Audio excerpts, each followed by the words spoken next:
Next, o banco digital que faz acontecer.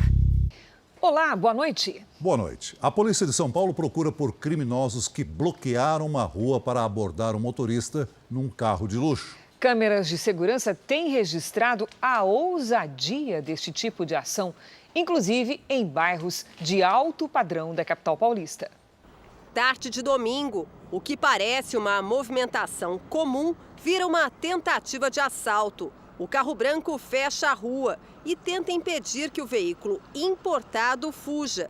Mas ao perceber o assalto, a vítima, que dirige um modelo blindado, engata a marcha ré, bate no carro dos assaltantes e deixa o local. O outro veículo, que bloqueava a rua, aparece na sequência do vídeo. É nele que os criminosos fogem. O motorista do carro de luxo é morador de uma casa num condomínio de alto padrão neste bairro da Zona Sul de São Paulo. Um dos veículos usados pelos assaltantes atingiu as grades deste casarão.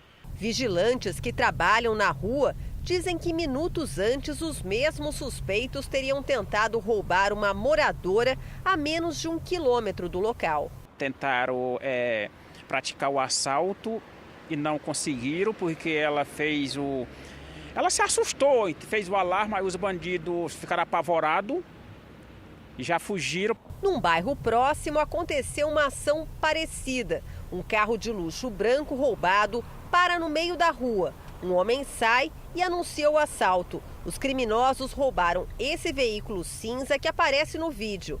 Eles conseguiram fugir.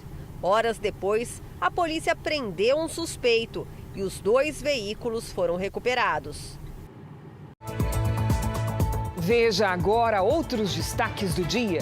Governo indica engenheiro José Mauro Ferreira Coelho para a presidência da Petrobras. São Paulo tem a cesta básica mais cara do Brasil. Aracaju, a mais barata. Conta de luz vai ficar mais barata a partir de 16 de abril. Mãe do menino em Riborel coloca a tornozeleira e vai para a prisão domiciliar. Crianças que ficaram quase um mês perdidas na floresta têm alta e deixam o hospital. Governo americano impõe sanções contra as filhas de Vladimir Putin. Em uma das regiões mais pobres do Brasil, alunos cruzam montanhas e rios todos os dias para chegar à escola.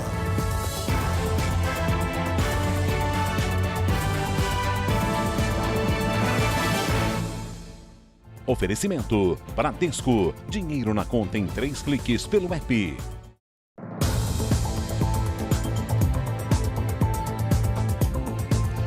Na urgência para comprar um bem, vítimas de falsos consórcios relatam prejuízos altíssimos. Os golpistas usam como isca uma suposta venda de cotas contempladas para chamar a atenção dos interessados. Motorista de ônibus há 10 anos, Elisângela queria era dirigir caminhão. Largou o emprego e traçou um plano: comprar uma cota já contemplada de consórcio. Em questão de um mês eu já teria o crédito para comprar o caminhão, né? E aí era só eu achar o caminhão. Eram R$280 mil de crédito e ela pagaria cerca de R$1.500 por mês. Mas antes teria que dar uma entrada de R$30 mil. O combinado é que eles iam pegar a carta contemplada e iriam passar essa carta para o meu nome. Joselino também usou essa estratégia para tentar mais uma fonte de renda. Técnico de manutenção, ele compraria uma retroescavadeira através de uma cota contemplada. Paguei uma entrada de 30 mil e essa máquina, a cota seria transferida em nome da minha empresa em 10 dias. Desconfiado, Joselino procurou o banco que seria o administrador do consórcio. Só então descobriu que tinha caído no que parece ser um golpe. Não é apenas o dinheiro, né? Eu fui parar no pronto-socorro do hospital com dores no peito, mas na verdade não era. É porque a gente estressa, achando que eu ia infartar. O consórcio é uma modalidade muito procurada por quem precisa de dinheiro rápido para comprar um bem, seja apartamento, carro, caminhão. No ano passado, de cada 4 caminhões, um foi adquirido via consórcio. Em todo o país, a venda de novas cotas cresceu quase 15% entre 2020 e 2021. comprar cotas de consórcio já contempladas é possível e existem empresas especializadas nesse tipo de negócio. Mas é preciso tomar alguns cuidados. A administradora do consórcio deve autorizar a transação. E para isso, ela faz uma avaliação cadastral do interessado em comprar a cota. Se ele for aprovado, tanto o vendedor quanto o comprador devem assinar um termo de transferência. É recomendável que o consumidor acesse o site do Banco Central do Brasil e no site é possível consultar as entidades que têm autorização para atuar como administradoras de consórcio. Esse sonho vai ser adiado, sabe Deus para quando, e vou ter que trabalhar porque as contas estão todas atrasadas, né? A mãe do menino Henri Borel, Monique Medeiros, que responde por homicídio triplamente qualificado e tortura, já deixou a prisão e está com uma tornozeleira eletrônica. Por decisão da Justiça, ela só pode ter contato com advogados e parentes. O Ministério Público diz que vai recorrer. Um dia depois de deixar o presídio, Monique Medeiros colocou a tornozeleira eletrônica. A Justiça determinou que a mãe de Henri Borel cumpra a prisão domiciliar. Ela e o ex-vereador Dr. Jairinho foram denunciados pelo assassinato do menino de 4 anos, em março do ano passado. Na decisão, a juíza manifesta preocupação com a segurança da ré e afirma que manter Monique na cadeia não favorece a garantia da ordem pública. A Secretaria de Administração Penitenciária investiga as denúncias de ameaças. A saída de Monique da penitenciária foi criticada por Leniel Borel, pai de Henri. Até agora não se tem nada de provas em relação a isso. E ainda assim, sem provas, a Monique sai pela porta da frente. É um escárnio com a sociedade um tipo de decisão como essa. Monique fica impedida de voltar para o apartamento na Barra da Tijuca, local do crime. Também está proibida de acessar redes sociais e só vai poder manter contato com a família e os advogados. A única diferença é que Monique agora ela não está presa no presídio, está presa em casa, ponto. Ela não foi inocentada, ela não foi colocada como vítima, ela não foi beneficiada, absolutamente nada. Não há garantias de que Monique Medeiros vai permanecer em casa até o fim do julgamento do processo. Isso porque o Ministério Público do Rio vai pedir a revogação da soltura dela. Ainda não se sabe quando o caso terá um desfecho. A juíza não definiu a data da próxima audiência.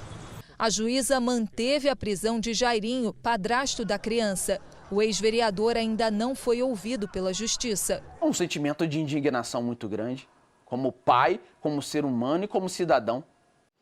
Em Minas Gerais, moradores gravaram um tiroteio durante a madrugada na capital, Belo Horizonte. Na imagem, é possível ver um grupo no meio da rua, enquanto muitos tiros são disparados. Segundo a Polícia Militar, o confronto foi entre grupos que brigam pelo domínio de pontos de venda de drogas na região. Apesar do tiroteio intenso, ninguém se feriu. O policiamento foi reforçado, mas até o momento ninguém foi preso. O governo da Ucrânia orientou a população a abandonar o quanto antes a região leste do país, na fronteira com a Rússia. O temor é que Moscou intensifique os ataques nos próximos dias. Neste momento, o Ministério da Defesa da Rússia tem como objetivo o que chama de libertação de Lugansk e Donetsk. As duas regiões são parte da Ucrânia, mas consideradas repúblicas independentes pelo governo russo. Nas duas, existem forças separatistas apoiadas por Moscou. Em um hospital de Donetsk, barricadas foram montadas contra os ataques. Os pacientes carregam as marcas da guerra, como Alexander, que se diz indignado com os bombardeios. O vizinho dele, Vitaly, também foi atingido durante uma explosão e ficou cego. O ucraniano conta que foi retirado de onde morava por voluntários. Enquanto isso, no norte do país, nos arredores da capital Kiev, mais corpos foram encontrados na pequena cidade de Bucha, além dos mais de 400 que provocaram indignação em organismos internacionais.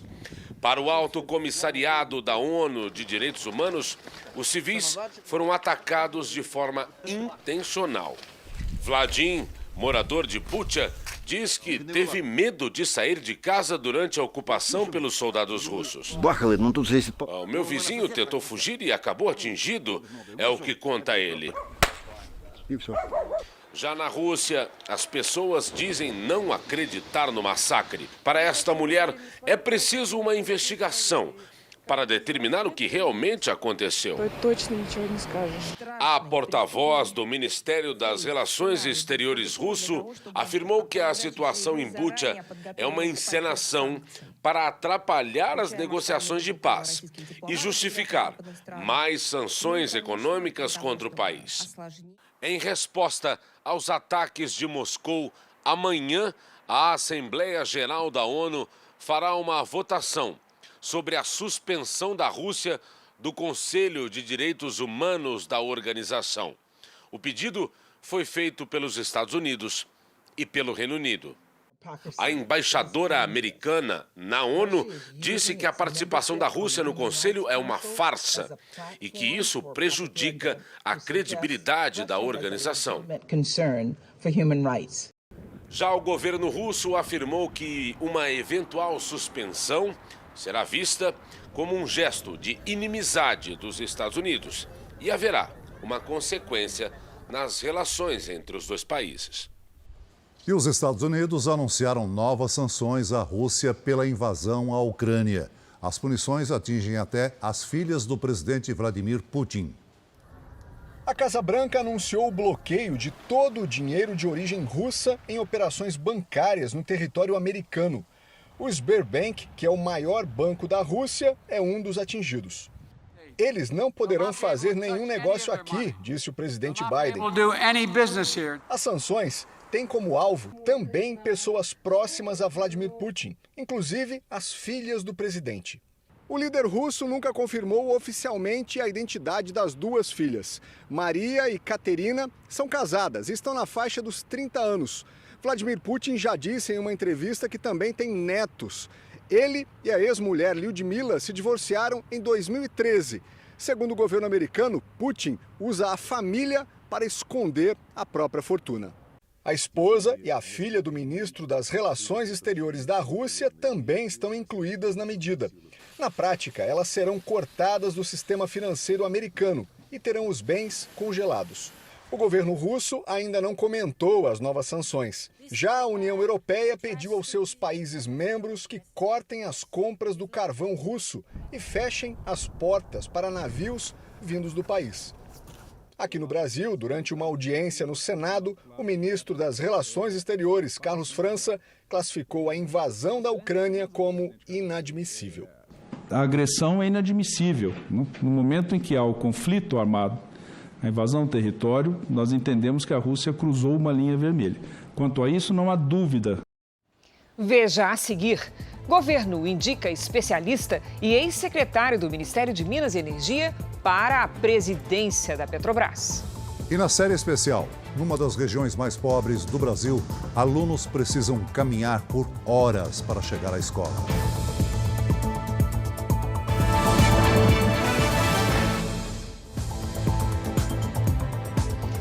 O Jornal da Record vai agora ao vivo a Brasília, porque o governo definiu há pouco os novos presidentes da Petrobras e do Conselho de Administração da empresa. Quem tem os detalhes é Tiago Nolasco. Boa noite, Tiago. Quais são os indicados e qual o perfil deles? Oi, Cris. Boa noite para você, para o Celso e para todos. O indicado para a presidência do Conselho de Administração da Petrobras é Márcio Andrade Weber. Ele já faz parte do Conselho e agora pode subir à direção do órgão da estatal.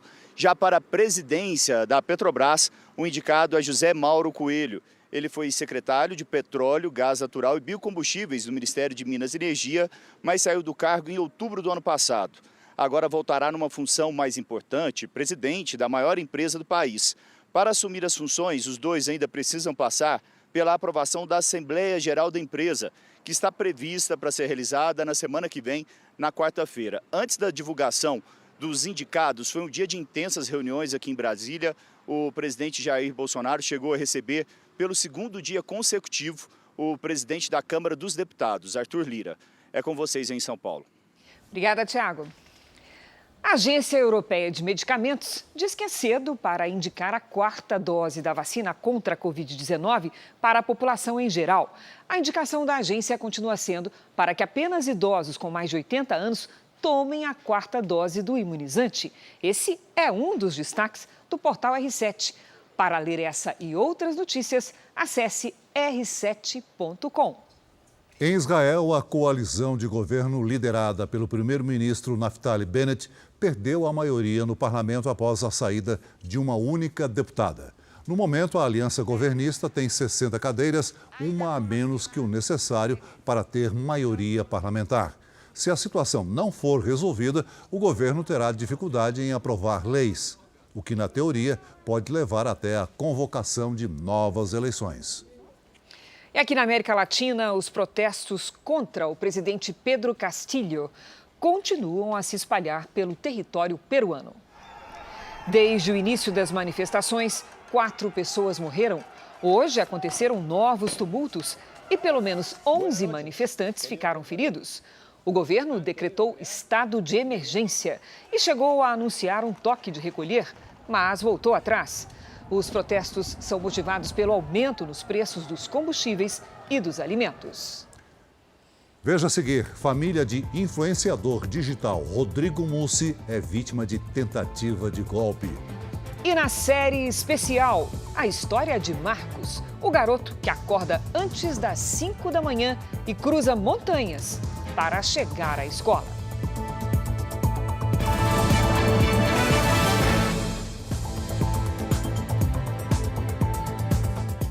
A polícia do Rio de Janeiro investiga mais um empresário suspeito de operar um esquema de pirâmide financeira. 500 pessoas já teriam sido lesadas num prejuízo de 13 milhões de reais. Uma das vítimas vendeu a casa para aplicar em moedas virtuais. A obra da Casa Nova parou. Parede no reboco, a hidromassagem sem água e a sala sem mobília. Isso é um sonho frustrado, que a gente teve que vender várias coisas para poder ainda tentar se sustentar aqui. Os dias difíceis são resultado de mais um golpe. A família usou parte do dinheiro da venda de um imóvel para aplicar em moeda virtual. Foram 2 contratos de 3 meses, cada um no valor de R$250 mil. Rendimento de 5% ao mês. O dinheiro da aplicação iria ajudar na reforma do novo lar, mas pagaram só 2 meses. No terceiro, o calote. Prejuízo de R$500 mil. Da noite para o dia, nós perdemos basicamente tudo, porque tudo que a gente tem foi de trabalho. O dono da empresa é Humberto dos Santos Basílio. Ele tentou se justificar por mensagens e pediu mais tempo para resolver a situação. Mas nada de cumprir as promessas. Chegou a assinar promissória e entregou 3 cheques da avó como garantia para quitar a dívida. Mas adivinha? Quando o primeiro cheque bateu sem fundo, eu fui em cima dele, foi quando ele falou, me bota para assinar promissórias, e falando que ia me pagar, mas até hoje nada aconteceu. A HBZ não tem registro na Comissão de Valores Mobiliários, órgão federal responsável pela fiscalização.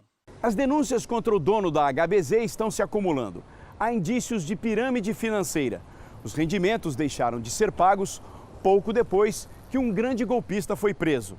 Uma das linhas de investigação da polícia agora é saber se essa empresa tinha algum vínculo ou parceria com a GAS de Gladson Acácio dos Santos, conhecido como o faraó dos bitcoins. A família que perdeu R$500 mil e agora corre o risco de ser despejada também suspeita dessa ligação. O que aparenta é que ele colocava, no Gladson, dava 5% para a gente e ficava com os outros 5%. E isso aí foi uma cadeia, Esse especialista em finanças é taxativo. Investimento que não tenha serviços ou produtos autorizados é fraude. Eu classificaria isso como um crime, não um modelo de negócio como as pessoas chamam. É um sistema de captação de recursos ilícito. Nós tentamos contato com a HBZ Trading e com o seu dono, Humberto Basílio, mas não tivemos retorno. A defesa de Glaidson Acácio dos Santos nega qualquer vínculo ou parceria entre a empresa dele e a HBZ. Dirigir sem o cinto de segurança está entre as infrações de trânsito mais cometidas em várias regiões brasileiras. Um levantamento feito pelo Detran em São Paulo mostrou que nos 3 primeiros meses do ano, o número de multas aplicadas por essa contravenção chegou a 40 mil. O Wallace ainda tem sequelas do acidente que sofreu há 3 anos depois de dormir ao volante e bater de frente num poste. Ele ficou com o lado esquerdo do corpo paralisado e chegou a ser desenganado pelos médicos. Hoje, com muita fisioterapia, recuperou alguns movimentos. A gente vê acontecendo com os outros e fala, com a gente não acontece. Então eu me arrependo muito de estar sem cinto, minha vida seria outra hoje, se eu tivesse com cinto. Dirigir sem cinto é a 4ª infração mais cometida no trânsito de São Paulo. É infração grave, 5 pontos na carteira e o valor da multa é um pouco mais de R$ 195. O cinto de segurança ele salva vidas e o potencial de salvar é altíssimo. Para óbito, ele reduz em 45% a chance no banco da frente e é mais eficiente ainda no banco de trás, em 75%. O cinto de segurança é obrigatório para motoristas e passageiros. Segundo a Associação Brasileira de Medicina de Tráfego, não usar o equipamento no banco traseiro aumenta em 5 vezes o risco de morte de quem está na frente. Sem cinto, ela sofreu um acidente. Ela chega a pesar 35 vezes mais. É importante que qualquer que seja o tamanho do deslocamento, você esteja com o dispositivo. O passageiro deste carro de aplicativo, flagrado pela nossa equipe, só colocou o cinto porque o motorista pediu. Ai, amigo, eu não vi que você estava sem cinto, mas eu sempre peço. A mais recente pesquisa nacional de saúde do IBGE mostrou que 24% das pessoas ouvidas admitiram não usar cinto de segurança no banco traseiro. E isso pode contribuir para o aumento da violência no trânsito. Um levantamento feito pela Agência de Transporte do Estado de São Paulo revelou que 7 em cada 10 pessoas que morreram em acidentes nas rodovias não estavam usando cinto de segurança. 15% delas no banco dianteiro e 53% no banco traseiro. É muito importante, protege muita gente, é por isso que eu estou com ele aqui, ó. A família do influenciador digital Rodrigo Mussi, internado em estado grave há uma semana, sofreu uma tentativa de golpe. O estelionatário disse ser médico e pediu dinheiro para dar continuidade ao tratamento do paciente. O irmão de Rodrigo se emociona com a preocupação dos fãs. Vítima de um acidente de trânsito, o influenciador digital segue em estado grave. Os irmãos se comunicam pelo toque das mãos. Falei para ele que o sobrinho dele, meu filho, tá para nascer. E perguntei para ele se ele ia me ajudar a trocar fralda, se ele ia ajudar a ser uma família comigo, né? E ele apertou minha mão. No meio da agonia da família, a tentativa de golpe. Um homem se passou por médico, queria cobrar R$7 mil por um remédio que dizia ser essencial para a recuperação de Rodrigo. E eu já tinha desconfiado que um médico do HC não me ligaria para pedir esse tipo de coisa. Quando ele mandou os dados, não era CNPJ, era CPF, ali eu já tinha sacado que era um golpe e aí fiz o boletim de ocorrência hoje. O médico que teve a foto usada pelo golpista é de Uberlândia. Ele não tem nada a ver com o golpe e registrou um boletim de ocorrência. Infelizmente eu sou uma vítima, assim como a família que foi abordada aí pela pessoa que tentou fazer essa extorsão. Segundo o Sindicato dos Hospitais, este é um golpe antigo que ganhou força com a pandemia da Covid, quando os parentes não puderam ficar próximos dos pacientes nos hospitais, criando oportunidades para os golpistas. Foi justamente durante a pandemia que Laira recebeu a ligação de um homem que se passava por médico. A sogra dela estava numa UTI pública no Rio Grande do Sul. O golpista disse que ela teria de fazer um exame extra. Pediu R$ 2.500 em pagamento. Eu descobri no hospital que eles já tinham, inclusive, feito essa tentativa com outras pessoas que estavam internadas lá.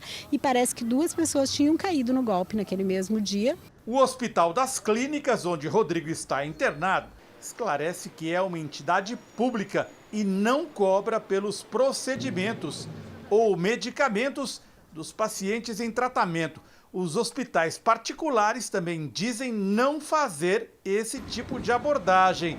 e orientam. Antes de qualquer ação, perguntar para os enfermeiros, para os médicos que vão lá fazer a visita e para a própria administração do hospital. Isso não faz parte da rotina de nenhuma instituição de saúde no nosso país. Em Mato Grosso do Sul, na fronteira do Brasil com o Paraguai, 3 homens armados invadiram uma festa e mataram 4 pessoas. A suspeita da polícia é que o crime esteja relacionado a uma briga entre traficantes. As imagens são de celular e foram gravadas por pessoas que estavam na festa. O crime ocorreu em Ponta Porã, lado brasileiro da fronteira com o Paraguai. Segundo testemunhas, o grupo estava armado com fuzis e pistolas. Eles atiraram em 5 pessoas. 4 morreram e uma segue internada. Já chamaram a ambulância, tá? Já tá vindo. Até agora ninguém foi preso. A Secretaria de Segurança Pública de Mato Grosso do Sul acredita que o atentado durante a festa tem relação com organizações criminosas que disputam o controle do tráfico de drogas na região. E preocupa o fato de que desta vez as mortes tenham ocorrido no lado brasileiro da fronteira, o que não é comum. Nós estamos intensificando muito o policiamento naquela região, buscando principalmente reprimir o tráfico ilícito de drogas, principalmente cocaína, que aumentou neste ano mais de 1.100%. Segundo a polícia, o tiroteio pode estar relacionado com a invasão no mês passado de uma residência de alto padrão em Pedro Juan Caballero, no Paraguai. O imóvel pertence ao traficante Ederson Salinas Benites, que era o alvo dos criminosos, mas conseguiu escapar. A Polícia Federal fez hoje uma operação para investigar uma fraude no sistema de consórcios do Banco do Brasil. Ex-gestores são investigados por desvios de até 200 milhões de reais. Ao todo, foram cumpridos 8 mandados de busca e apreensão. Cerca de 20 policiais federais se dividiram e estiveram em endereços de São Paulo, Paraná e do Distrito Federal. As irregularidades na área de consórcios do Banco do Brasil, a BB Consórcios, foram identificadas pelo sistema de auditoria da própria instituição em 2020. Depois de um pente fino, os técnicos apontaram procedimentos que não estavam de acordo com as normas do banco. A principal suspeita gira em torno de 2 operações de consórcio no valor de 100 milhões de reais cada. A fraude teria acontecido, segundo a Polícia Federal, na gestão do ex-presidente da BB Consórcios, Paulo Ivan Rabelo. Ele foi afastado do cargo em agosto de 2020, após a descoberta dessas supostas irregularidades. Os consórcios eram aprovados para a compra de veículos. No entanto, a investigação aponta que os valores eram utilizados para outros fins. Segundo a Polícia Federal, os suspeitos podem ser indiciados por gestão fraudulenta, o que pode gerar uma pena de 3 a 12 anos e multa, e também por lavagem de dinheiro. Por meio de nota, o Banco do Brasil informou que está contribuindo com todas as investigações e destacou que praticamente todos os valores envolvidos nas irregularidades foram recuperados pela BB Consórcios. Nós tentamos contato com o advogado de Paulo Ivan Rabelo, mas ele não foi localizado. Os preços dos alimentos da cesta básica subiram em todas as capitais do país no mês de março. São Paulo tem a cesta básica mais cara e Aracaju a mais barata. No Salão da Nájila, a renda caiu muito nos últimos meses, enquanto os gastos subiram, no trabalho e em casa. A prioridade tem sido a alimentação. Cortei telefone, cortei internet, né? Você dá uma reduzida na luz, tipo, se você não tem cliente, você dá uma desligada e vai segurando, né? Com a alta do café, o copinho pequeno é oferecido apenas para aquelas clientes mais assíduas. Deu uma maneirada. Só para quem faz algum serviço. Isso, deu uma cortada, não é todo dia não. O valor da cesta básica aumentou em todas as capitais brasileiras, segundo a última pesquisa do DIEESE. Os aumentos mais expressivos foram registrados no Rio de Janeiro, Curitiba e São Paulo, onde o preço da cesta básica é o maior do país, R$ 761,19. A cesta de alimentos de menor valor foi registrada em Aracaju, R$ 524,99. Em São Paulo, no mês de março, 12 dos 13 produtos que compõem a cesta básica tiveram aumento nos preços. Entre as maiores altas estão o tomate, a batata, o feijão carioquinha e o café em pó. E no acumulado dos últimos 12 meses, 12 dos 13 itens também tiveram aumento. O tomate, por exemplo, quase dobrou de preço e o pó de café subiu mais de 70%. Para tentar conter os aumentos sucessivos nos preços dos alimentos, o governo federal reduziu a zero a taxa de importação de 6 itens da cesta básica. A medida foi aprovada no mês passado, numa reunião extraordinária na Câmara de Comércio Exterior. Na lista de alimentos estão café torrado, margarina, queijo, macarrão, açúcar e óleo de soja. Além disso, há medidas para diminuir a alta nos preços dos combustíveis, que indiretamente também atinge o setor de alimentos. Reunir ali a família, tentar comprar mais produtos, reunir a vizinhança, tentar fazer as compras coletivas e pesquisar cada vez mais. O que o senhor já tirou da sua alimentação para economizar, por exemplo? Eu vou de acordo com o meu bolso, aí eu vou cortando. O supérfluo vai embora. Faz tempo. Uma boa notícia para o nosso bolso. A conta de luz vai ficar mais barata a partir do dia 16 de abril. Nós vamos ao vivo a Brasília falar com o repórter Matheus Cavazini, que tem detalhes dessa redução. Boa noite, Matheus. Boa noite, Cris, Celso. O anúncio foi feito hoje pelo presidente Jair Bolsonaro. Segundo ele, o governo conseguiu superar o desafio da escassez hídrica e, com isso, não há mais risco de falta de energia. A conta de luz fica mais barata, com bandeira verde, a partir do dia 16 de abril. Todos os consumidores serão beneficiados. A bandeira de escassez hídrica, que foi criada no ano passado e estava prevista para valer até maio, representava um aumento de R$ 14,20 a cada 100 kWh consumidos. Agora, a conta de energia deve ficar, na média, 20% mais barata. Cris, Celso. Obrigado, Matheus. Depois de um momento muito difícil durante a pandemia, voltou a crescer o número de mulheres que trabalham no próprio negócio. O Ministério da Economia criou um comitê para ajudar. A Ayla abriu uma loja de roupas femininas há 4 anos. Nesse período, enfrentou muitas dificuldades, principalmente em relação à burocracia e à falta de acesso ao crédito para manter o negócio. Falta de tudo. Falta incentivo fiscal, falta políticas públicas, na verdade, se a gente começar a entrar nessa gama do que falta para a mulher começar a empreender, a gente vai bem longe, porque falta desde uma creche para a mulher deixar o seu filho para se dedicar ao seu negócio. Eu acredito que se o governo começar a acolher as mulheres que hoje já estão empreendendo, porque nós temos muitas mulheres empreendedoras e nós temos muitas mulheres que são boas empresárias e trabalham com bons produtos, só que trabalham na informalidade. Um estudo do Serviço Brasileiro de Apoio às Micro e Pequenas Empresas, o SEBRAE, aponta que as mulheres voltaram a empreender no último trimestre do ano passado, depois de um período difícil durante a pandemia. Hoje, apenas 34% dos donos de negócios no Brasil são mulheres. Os dados mostram que 50% das empreendedoras estão no setor de serviços.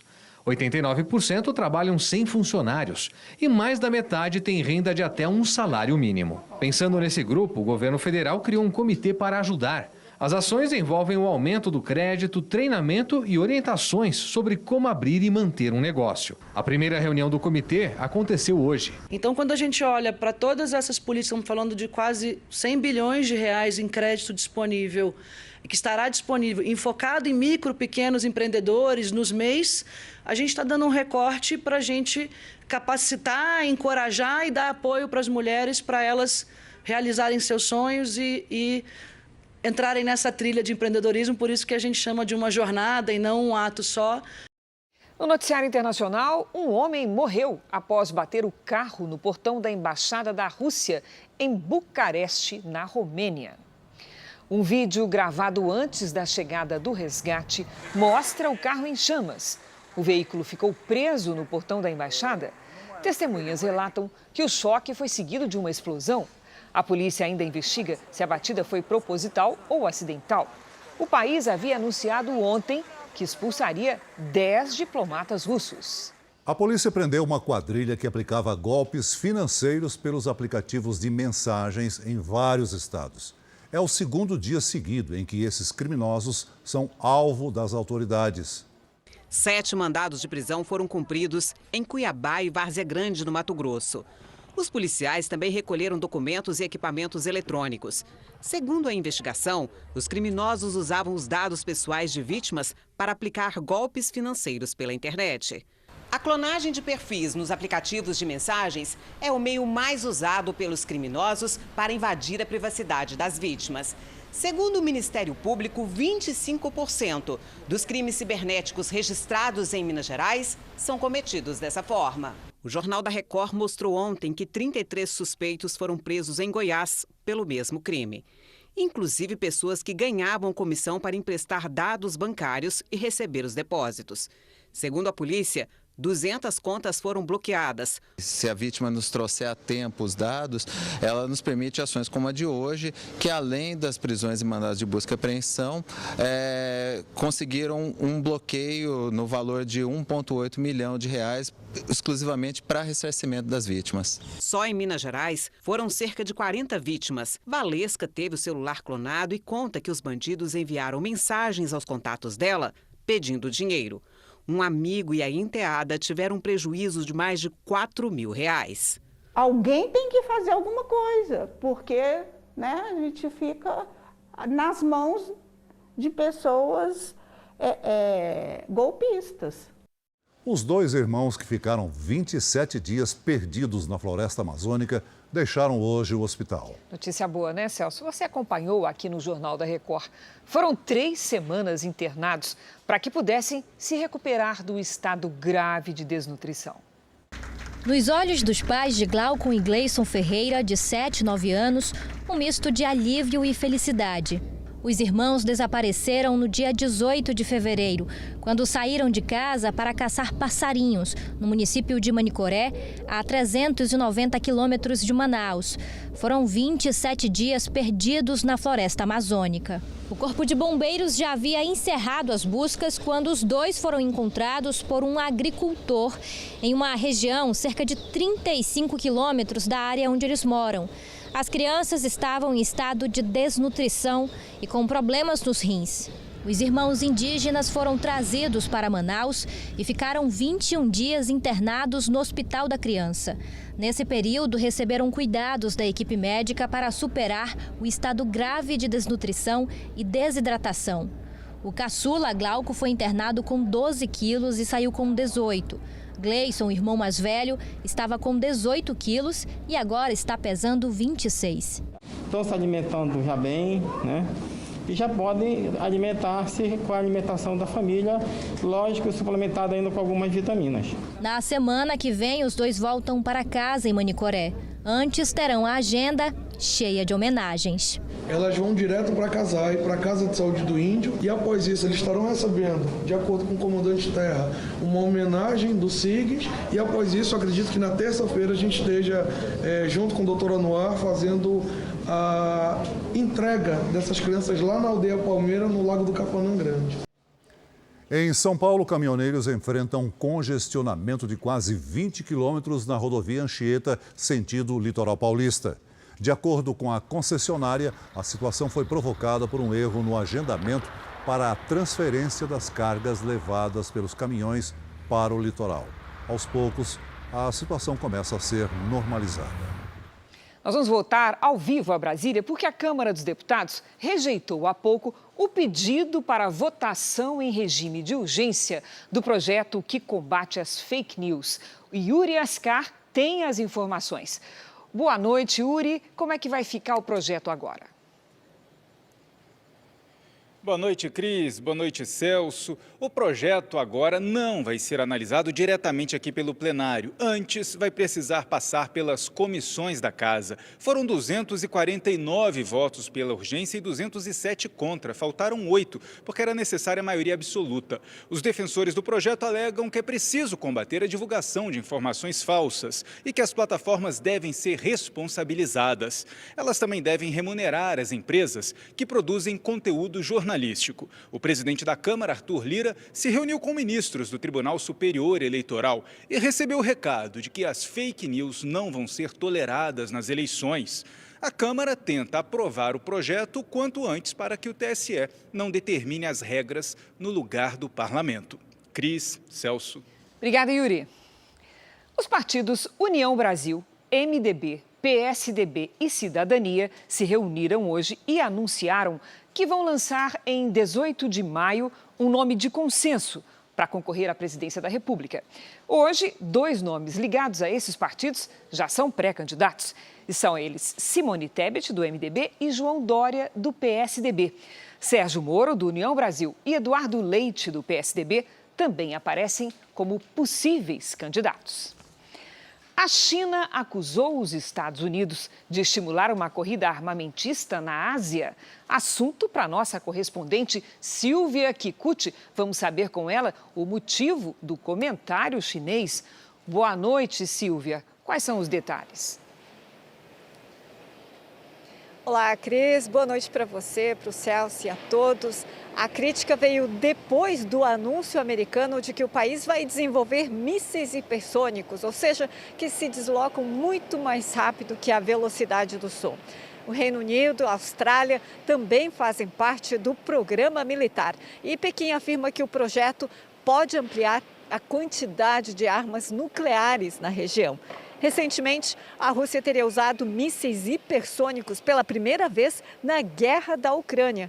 Os Estados Unidos também afirmam que os chineses já testaram uma arma semelhante no ano passado, o que Pequim nega.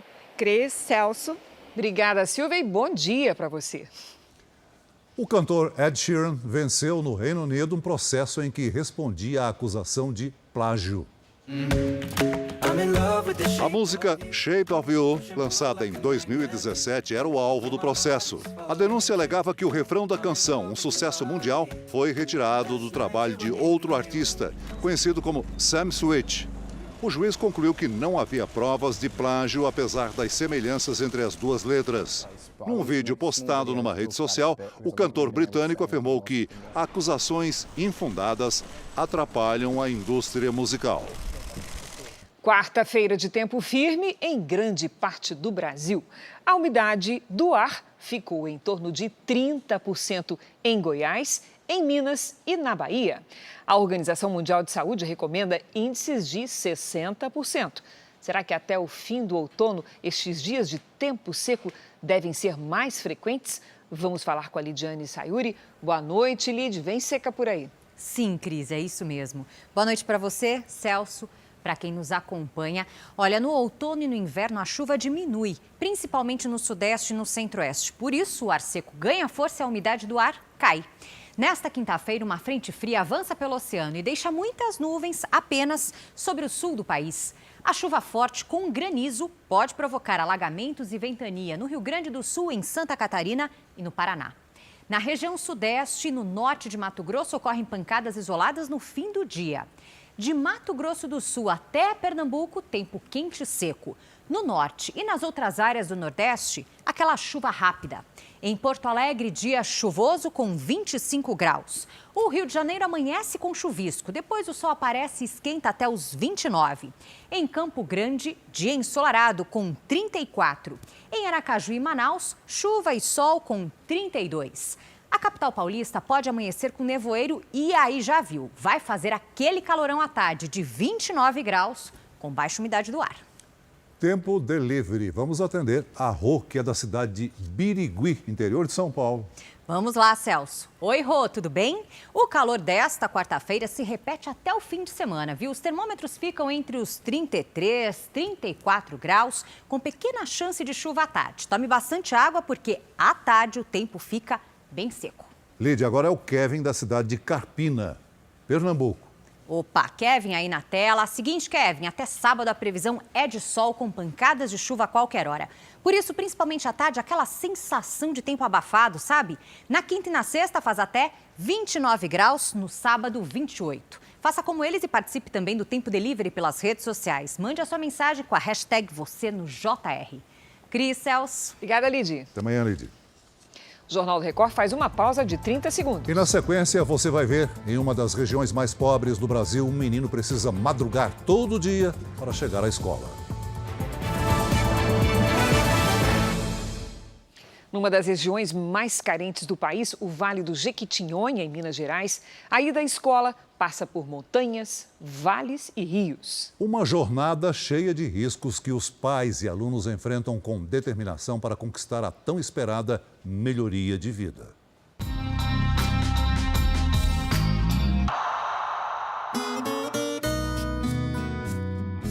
No Vale do Jequitinhonha, nordeste de Minas Gerais, fica a Chapada do Norte. O município tem cerca de 15 mil habitantes, muitos na zona rural. É para lá que nós vamos, na comunidade do Batieiro. E aqui conhecer a história de alunos da Escola Estadual Professora Maria Gomes da Silva. Todos esses jovens são filhos de pequenos agricultores, trabalhadores braçais aqui da região. Eles podem ser considerados também uma espécie de retrato de parte do Vale do Jequitinhonha, lugar em que o índice de desenvolvimento humano está entre os menores do país. É terra de muita dificuldade e também de bastante esforço. Um deles é o Marcos, de 13 anos, aluno do 9º ano do ensino fundamental. São 15 para 5 da manhã. A luz ainda é pouca. É hora de acordar o Marcos para ir à escola. Tá na hora. No capricho, Dona Dilma apronta o café. Ele toma o café da manhã. Aí quando tem o que comer. Quando não tem, ele vai para a escola sem tomar o café. Marcos é de poucas palavras. A família de pequenos agricultores soube há 6 anos que ele tem autismo. Com isso, a mãe não se sente segura em deixar que o filho saia sozinho de casa. E a jornada até o ponto onde pega o transporte não é fácil. Caminhada que começa ainda no escuro. Esse trechinho aqui, ó, ele reclamou, falou: mãe, eu tô quase quebrando meu pé ali. Era muito estreito, aí eu cavaquei assim, de enxada, pro Marco passar. O esforço que eles fazem, de fato, é grande. E pensar que isso é de segunda a sexta-feira. Aqui nós só estamos na metade da estrada. Levar o filho à escola, em meio às dificuldades, é ter esperança de que o Marcos possa ter um futuro melhor que o dos pais. Eu tinha vontade de ver o Marcos assim, trabalhando num serviço bom, que ele não precisava pegar pesado igual nós pega. Meia hora depois, lá está ele. A Dilma volta para casa, vai tocar a vida lá no sítio. Marcos ainda tem uma jornada boa pela frente. A escola não é perto daqui. E é por isso que outros alunos que já estão aqui por perto também vêm chegando, vão entrar no mesmo carro, vai todo mundo estudar. É assim todo dia.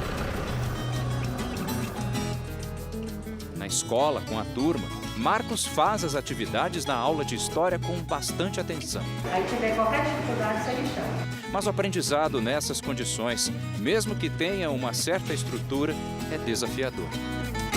Como o aluno já chega cansado, para a gente conseguir que esse aluno tenha um desenvolvimento satisfatório, é muito difícil. Os professores se desdobram, mas Marcos precisaria de uma atenção específica para aprender a ler e a escrever. Quando você for adulto, assim, o que você gostaria de fazer, Marco? Maquinista. Maquinista? De trem? Os estudantes do Vale do Jequitinhonha nem sempre conseguem se dedicar à escola como deveriam.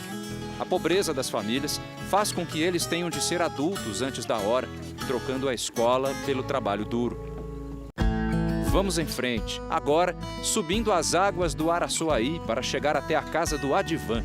Ele tem 16 anos, estuda no 1º ano do ensino médio. O adolescente divide os estudos com a rotina do trabalho no campo. É de onde vem o sustento da família. O trabalho mais aqui, fazendo seca, corta um capim, um cavalo. Ele faz de tudo para não desistir da escola, como muitos da região. Sabe que da sala de aula vem mais do que conhecimento. É chance de uma vida diferente. Professor, ou é uma coisa assim, polícia. O Advan atravessa o rio, que passa ao lado da casa dele, de canoa. Quando vai para a escola, como o rio está cheio, eu fico preocupada mais ainda, que o rio, a canoa não está boa e o rio tem muita água e tem medo de afundar. Agora, chegou a hora de atravessar o rio. O que acaba sendo comum para ele, para muitas pessoas, seria um obstáculo praticamente intransponível.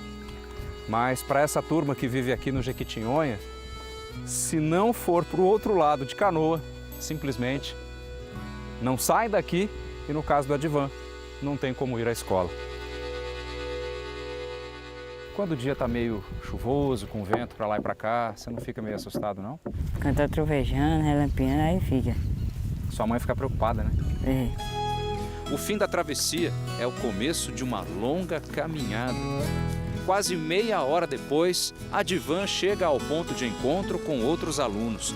Mais uns 20 minutos até finalmente chegar à escola. Nestas bandas do país é assim. Lugar onde o dia a dia é definido pela superação dos desafios e pela vontade de estudar para transformar o próprio destino. O Jornal da Record termina aqui. Outras informações na nossa edição da 00:30. Fique agora com Reis. E logo em seguida, você assiste a Jesus, a série. A gente se vê amanhã. Até lá. Boa noite.